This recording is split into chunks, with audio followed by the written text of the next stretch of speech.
Ready? Start. Mr.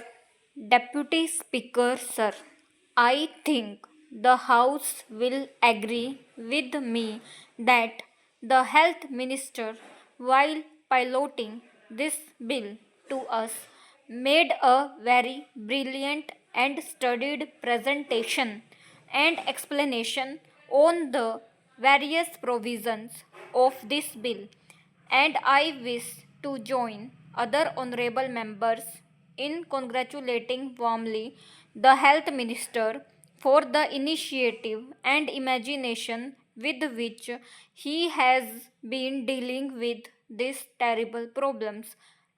This is a measure in the right direction because of the fact that several of the honorable members who have spoken before me have touched on the various aspects of the law. I would rather view this piece of legislation more from human and philosophical angles than from a purely legalistic angle. A piece of legislation such as this, which is a social economic legislation, obviously, is to be preceded by public opinion.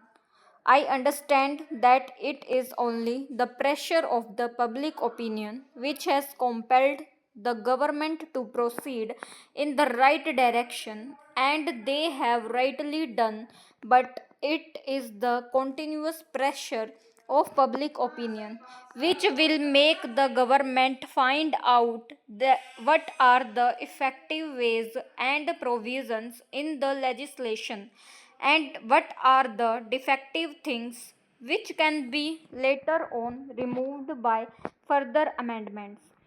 I hope the government will have a constant eye on how the public opinion reacts to the various legal and penal provisions contained in this measure.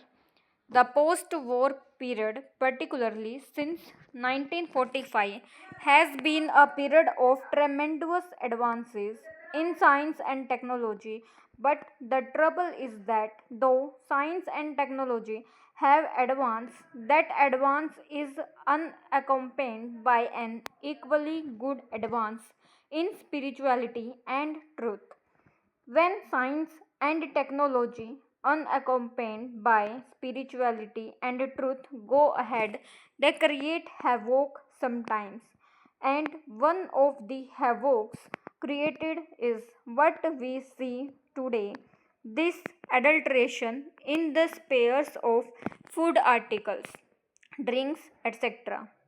This unsocial attitude and profiteering mentality, about which the minister made a very right reference in the beginning, of a very small minority, has a tremendous impact on a big majority. I should say the entire nation. These unsocial and antisocial attitudes and activities have to go, but they cannot be removed merely by legislation.